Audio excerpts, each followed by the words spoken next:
Runaway inflation, exploding consumer debt, and aggressive interest rate hikes are currently threatening the stability of our global economy. In the last 2 years alone, since the start of the pandemic, the Federal Reserve has increased the nation's money supply by 40%, adding trillions of new dollars into circulation, all in an effort to stimulate the economy.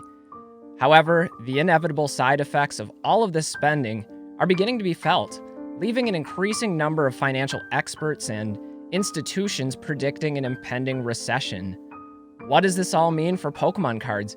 Are we teetering on the edge of a financial Armageddon for collectibles? Or are these fears overly alarmist? I'm Pokemon Classics, and I invite you to join me for a conversation about our macroeconomic situation. Let's roll the intro.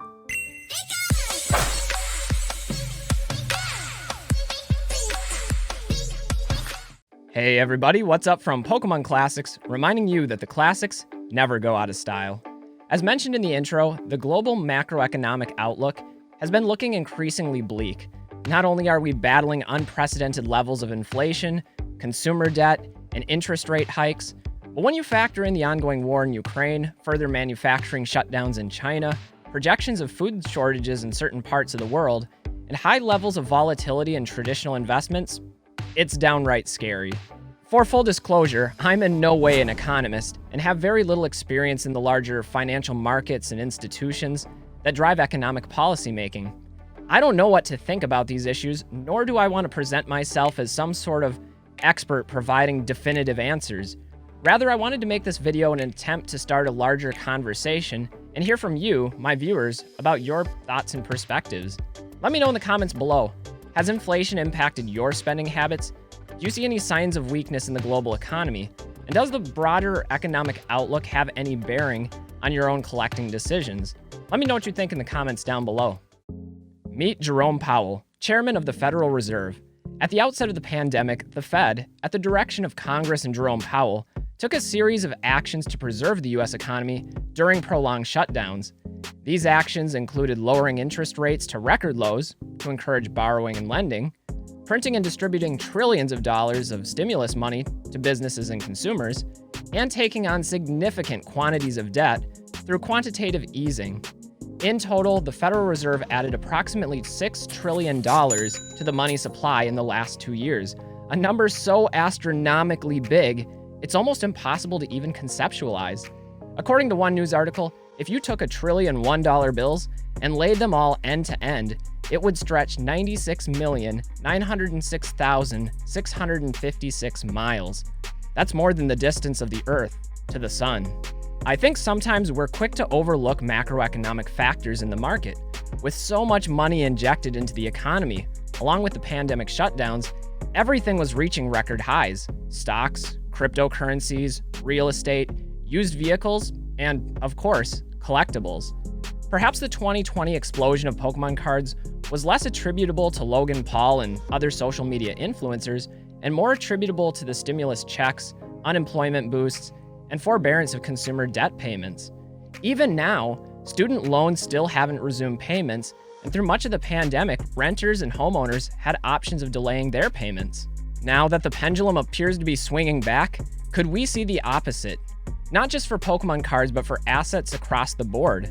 We've seen it to some degree already as inflation rages. The Federal Reserve has reversed its previous policies, rapidly increasing interest rates and tightening the monetary supply.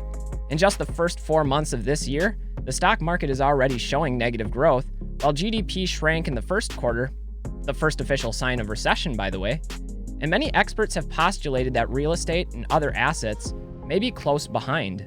In this video, I'd like to explore 3 factors that threaten the stability of the broader economy, along with their potential impact on Pokemon cards and other collectibles. These 3 factors include inflationary pressures, interest rate hikes, and debt obligations. Together, these 3 factors play a major role in consumer discretionary spending habits, or at least they should, and may give us some insight into the future of Pokemon cards. Anyway, buckle up, because we're in for a wild ride. The first factor for consideration is the explosion of inflation and its impact on consumer purchasing power.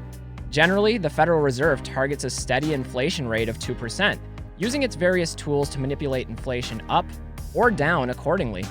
However, the Federal Reserve is also tasked with a second mandate of facilitating maximum employment, and sometimes these two outcomes are in direct conflict with one another. During the pandemic, the Federal Reserve's policies prioritized employment over inflation targets, and now, thanks to supply chain disruptions, foreign wars, and loose monetary policies, we're seeing inflation run hotter than it has in 40 years, perhaps ever. Currently, inflation stands at 8.5%. However, many economic commentators note that the method used for calculating inflation, the Consumer Price Index, has fundamentally changed over the years, making it difficult to compare current measurements to historical readings. According to Shadow Stats, using the 1980-based formula would put inflation closer to 16%, and the 1990 model for calculating inflation would put our current reading at about 12%. Regardless of which of these measurements is used, these rapid price increases are devastating consumers' purchasing power. We've seen this in a number of ways: higher gas prices, food prices, energy prices, transportation prices. Just about everything costs more now than it did a year earlier, siphoning money away from consumers. To be fair, supply shortages and disruptions in manufacturing processes have also contributed significantly to this issue, but it seems unlikely these inflationary pressures will subside anytime soon, despite the Federal Reserve finally taking some decisive action. The second piece of the macroeconomic puzzle is interest rates. For years, consumers and businesses have benefited from historically low interest rates, allowing money to move more fluidly throughout the economy. However, in many cases, interest rates and inflation are negatively correlated, meaning that in order to rein in inflation, the Federal Reserve would need to rapidly and significantly increase interest rates. Of course, this comes with a cost. Increasing interest rates means more expensive mortgages, larger debt payments for consumers, and more expensive borrowing and lending for banks and businesses. It's no secret that many assets, including stocks and real estate, tend to struggle in this type of environment, especially when interest rates rise too quickly, which is exactly what we're seeing unfolding right now. To illustrate this point, consider the perspective of a first-time homebuyer entering the market. Currently, interest rates on a 30-year mortgage are about 5.1%, compared to just below 3% 6 months ago. While that may not seem like a lot, an average home price with a loan of $300,000 would cost almost $400 more per month now than just 6 months earlier. It's even more alarming when you consider that we have just entered the interest-raising cycle, with the Federal Reserve planning to raise rates another 0.5% in both May and June, and then an additional 0.25% in each remaining month of the year. Possibly more if inflation is persistent. If they stick to this plan, that same mortgage mentioned earlier would cost over $800 more per month in Q4 of this year than it did a year earlier. That's almost a 60% increase in just 12 months. Personally, I think the Federal Reserve may need to be even more aggressive if they hope to contain inflation. The last time we faced levels of inflation like this was in 1980, when Federal Reserve Chairman Paul Volcker had to raise interest rates to almost 20%, which arguably saved the currency, but at the cost of creating a deep recession with high unemployment.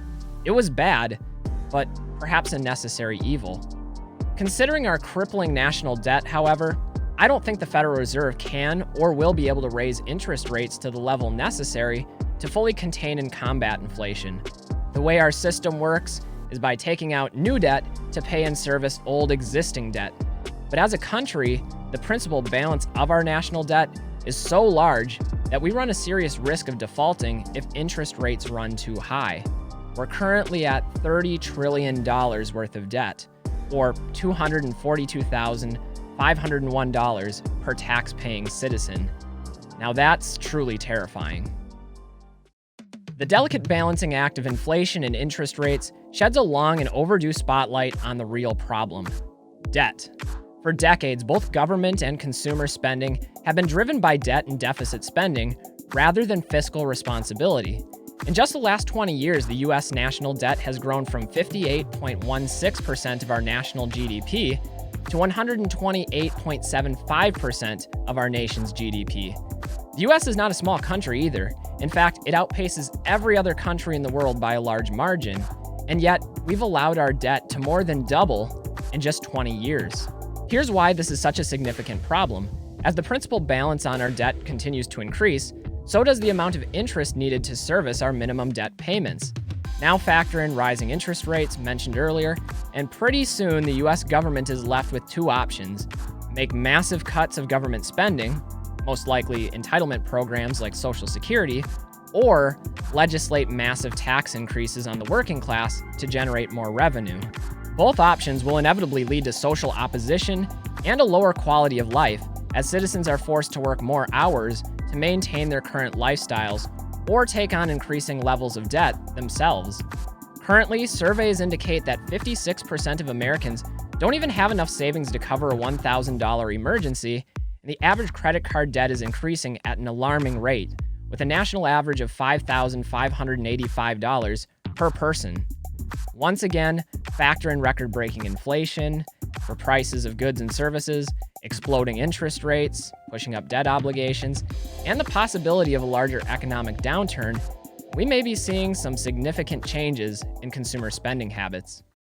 Generally speaking, discretionary income is leftover money consumers set aside for personal spending after paying bills, saving for retirement, and allocating money for other necessities. For most people, this is the money we use for entertainment and for our hobbies, like collecting Pokemon cards. However, discretionary income is often the first part of an individual's budget that's affected by increasing expenses and diminishing incomes. Most responsible consumers will more readily cancel entertainment subscriptions or stop dining out before missing a payment on a utility bill or paying their health insurance. It's not unnecessary to assume that hobbies, like collecting Pokemon cards, may suffer significantly from consumers tightening their belts and budgeting their money more judiciously. During the Great Recession in 2008, for example, analysts observed consumer spending declined amongst all three major spending categories: durable goods, non-durable goods, and services. These experts also found that consumption remained below pre-recession levels for 15 quarters after the start of the recession, marking an almost 4-year recovery cycle. Again, it stands to reason that a larger economic slowdown would inevitably affect the smaller economic microcosms within that broader system. However, I'm not entirely sure. Again, I am not an economist, but in my research, I've come across numerous articles suggesting that collectibles, especially higher-end collectibles, are often a safe haven in times of economic downturn. One article in particular traced the prices of high-end sports cards throughout the Great Recession and found that while prices fluctuated, they performed with significantly more stability than the stock market and many other traditional assets. Admittedly, I don't know how cherry-picked this data is, but the authors noted a 1986 Fleer Michael Jordan card in PSA 10 condition, peaking at $6,600 a month into the financial crisis, then dipping to a low of $4,700 a few months later, and then peaking once more at $7,100 1 year into the recession. The price of this card would only continue increasing, never dropping below this price again. Today, that card is worth about $300,000, so take it for what you will. There's also the possibility that inflation remains more persistent than originally expected, and employers are forced to raise wages to attract and maintain their workforce. If that's the case, we're probably in for more and bigger problems than the valuation of our shiny cardboard, as prices enter an inflationary death spiral, causing everything to melt up and potentially leading to a hyperinflation situation. But I don't want to speculate on that too much, because that is not a fun rabbit trail. And to further complicate things, consumer spending habits have never made much sense to me, especially in the last few years. We've seen more impulsive decision-making and YOLO spending habits during the pandemic than I could ever have imagined going into it. Perhaps people are just eager to live and experience life once more after being deprived of travel and social interaction for so long. It's also possible that people are so demoralized by our governmental and financial institutions that they feel like they have little to lose and are choosing to take more risks than previous generations would have. Maybe both are true.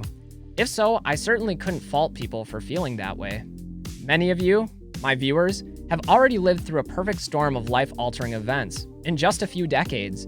The 9/11 attacks, the dot-com bubble, the housing crisis and Great Recession, a global pandemic, and now another potential financial crisis. We've been through a lot, folks. In short, I have no idea what's to come.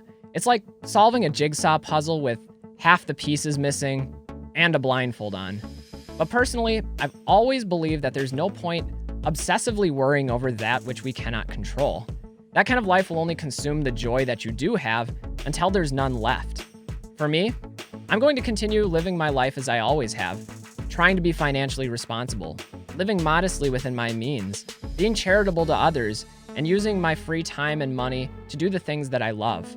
Because life is all about finding a healthy balance, and that balance may look different for every person. While I love collecting and believe in Pokemon's long-term viability, I certainly don't have all of the answers. So I'd like to open the discussion up to you all and make a follow-up video responding to your thoughts, your perspectives, and your experiences. Let me know down in the comments below. Has inflation impacted your spending habits? Do you see signs of weakness in the larger global economy? And does the broader economic outlook have any current bearing on your collecting decisions? Again, let me know in the comments down below. Anyway, guys, that's going to wrap it up for this one. I'm Pokemon Classics, reminding you that the classics never go out of style. Until next time, live well and have fun. We'll see y'all with the next video. Bye, everybody.